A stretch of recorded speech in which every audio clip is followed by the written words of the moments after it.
Okay. Ask and you shall receive. Ask and you shall receive. Well, thank you if you guys have shared right now. Let's get into that first story. Are you logged on appropriately? No, not Having some quite. problems Good here thing, this morning good thing I have a phone. Yeah. Now I'm going to pull you all up right here. But first I want to talk about the big story, and this news came down this morning during the show.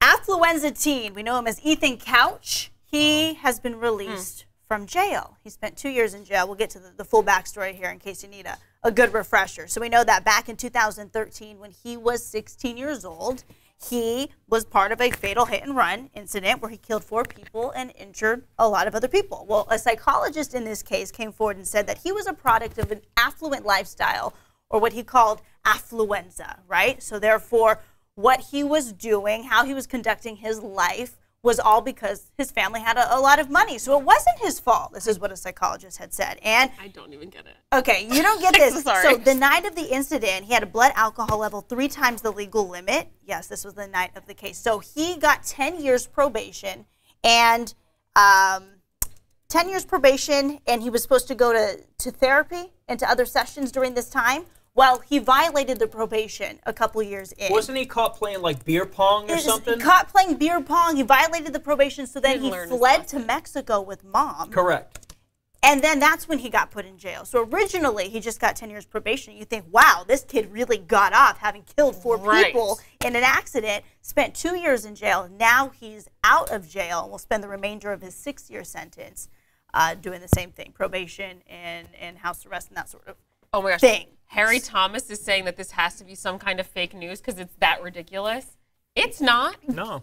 This is real. You remember reporting on of course, this, right? Yeah, it was an amazing thing going on. Well, we'd never heard of affluenza. Right, everyone's like, it's not a thing. I'm sorry, it's not. Listen, no, this is not the flu. If you're an attorney, you throw out stuff to see what sticks, and this apparently might have stuck and got his client, a sentence that many consider to be lighter than it could have been. Now, the question, as I recall at the time, was, what kind of trouble did mom get into with grabbing her son and heading south of the border to avoid prosecution? Which now she's in jail. Yeah, I mean, because that would be another thing that an attorney could say to defend the kid, saying, hey, the kid didn't flee. He was taken by his mom. So, I don't know if that all played into it. But the fact that he's out now, there was a lot going on with the deaths of people that he was responsible for, DUI, violating probation, fleeing to Mexico, and that wasn't that long ago, and now he's out. Right, and now he's 20 years old. He's a full-blown adult. And so I think him being a teenager had something to do with that sentencing. Of course. Yeah. He wasn't, I'm sure he wasn't tried as an adult back then. But when you're calling it affluenza and saying that somebody with a lot of money should be more lenient on them. Exactly. Yeah. They should be held accountable.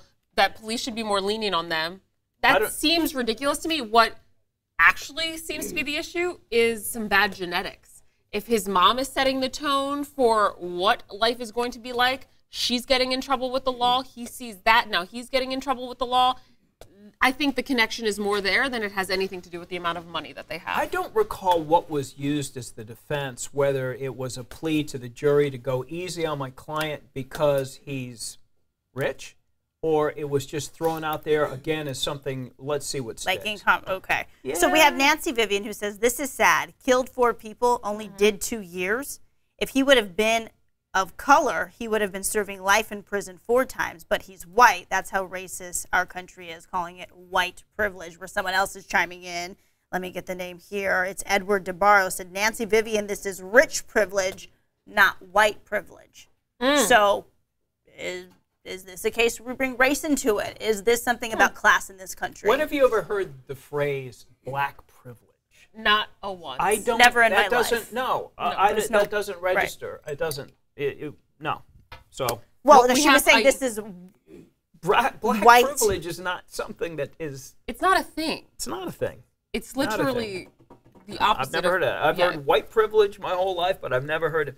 No, they're getting away with black privilege in a monetary sense. No, she's saying if he would have been of color, he would have been serving life in prison 4 times. I get that. Absolutely. That's how racist our country is. We have Ayana Williams who says, okay, so now we have to keep our eyes peeled for what he's going to do now that he's back in the real world. Did he actually learn his lesson? Was the punishment and did the punishment and the crime fit? Was it enough time for him to say, you know what, I messed up, I won't do this again? Or, like last time, a couple days later, is he going to get into a little beer pong match and mess up again? I think good points. I think he's had some time to think about all this, out of the limelight. He's older now. When he violated parole, it was shortly after everything had happened, so he was still a crazy teen. But I would be interested in some type of a sit-down interview. I don't know.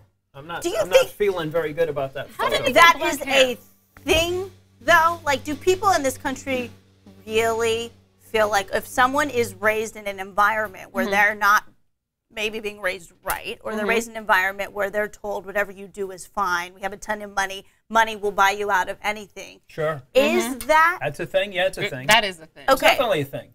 So then how does that hold up in court? Obviously, in this case. It held up here. It held up here. But I'm just wondering, in other cases, like, would that work? And someone's asking, wait a minute, so people are saying that we can use that in court, and that I'm not sure it's something that you just say. I just said something that is. I mean, I could reference the entire Kennedy family in terms of, wow, you have all the money in the world, you have political power. It's not something where you have to say, let me off the hook because I'm a Kennedy. It just happens magically. Right. And I think that is, you know, and I'm not knocking the Kennedys. That's just something that they worked hard for with their money, and politically they ran for office. It's just something that was there, where it was, you didn't have to say it. It's a clout. It's a You've clout. got a hammer in your back pocket. You don't have to say, hey, I got a hammer in my back pocket. Everybody just knows it's there. It's like, this is Walt Gray. Walt Gray can do some things in Sacramento. Almost. Walt Gray is Walt Gray. It's almost that way. It's having that kind of clout. He reminds me of Martin Scraley, Pharma Dude, or Pharma Bro. Oh. Tell me more. I don't know this story. Just kind of, you know, one of those things where you just not quite getting it. You got a couple of bucks in your pocket, and you just think you're more than you are. Lynn Miller, if affluenza is a quote-unquote thing, let me go back up to her comment here. You guys right are here. all commenting. Then parents should be charged. Oh, the parents should be charged. Well, I think mom. But if mom wouldn't have taken him down to Mexico, she'd be in the clear. Do you think she'd be in the clear, or she would be held accountable? I think that's all she was charged with, was aiding and abetting a parole violator, as far as I can tell. And money laundering. Yeah, I don't know that she. Yeah, and there was that in there. She's still in jail, right? Yes, okay. She the day he got out, she's now in. This can't be good for anyone involved in this situation. Right. I think that causes the cycle to then want to repeat itself. The vicious cycle. Yeah. How many emails or texts are you getting from people who benefit from affluenza, who say, yeah, you know what, if you got a couple extra bucks, the law should treat you differently? You getting any of that? I haven't seen one person come through and say that. No, Raider Troy Skillman, it's rich privilege. Not all white people are rich. I am white.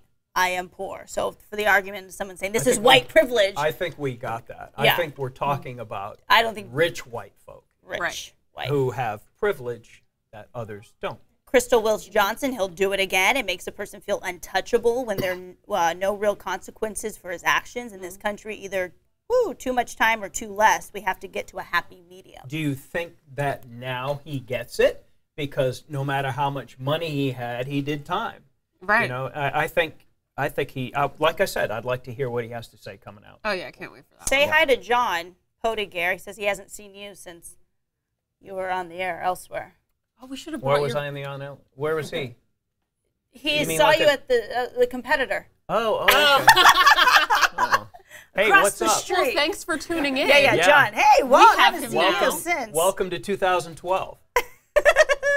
Did you know that he just came back from India? Newsflash. Yeah, maybe that's where you thought. Maybe that's what it was. Walt's been in India since 2012, and I just landed back on the air today. Thank you for watching. Yeah. Thank you, John. Lynn Miller, money or no money, it's a parent's responsibility to teach your children right from wrong. But then it goes again to the question at 16 years old, when you're allowed behind the wheel, and someone else brought up the point, well, then you shouldn't be allowed to drive at 16 years old. Remember, this was a hit and run where he had blood alcohol level was 3 times the legal limit. Yeah. So we go to that issue. Should kids not be able to drive until they're 18? Would that have solved this? If he would have I think this is a bad seed the situation. Right. I think it's a bad seed that was planted in some bad soil and it's sprouting some bad leaves, and we can only hope that somebody does something about the tree. would say, maybe spray some weed. Keep digging. Wow, Keep digging in that analogy. Seeds and soil. Seeds and soil have come up in this. The plant killer. I didn't get the name of it. The root killer. That one. That's the one. Yeah. Okay. Anywho, John said he's tried. John's coming to you from Medford, Oregon. Hello, John. Yeah. Good morning. Good morning, Carlos. And good morning, everyone who's chiming in. A hot topic here.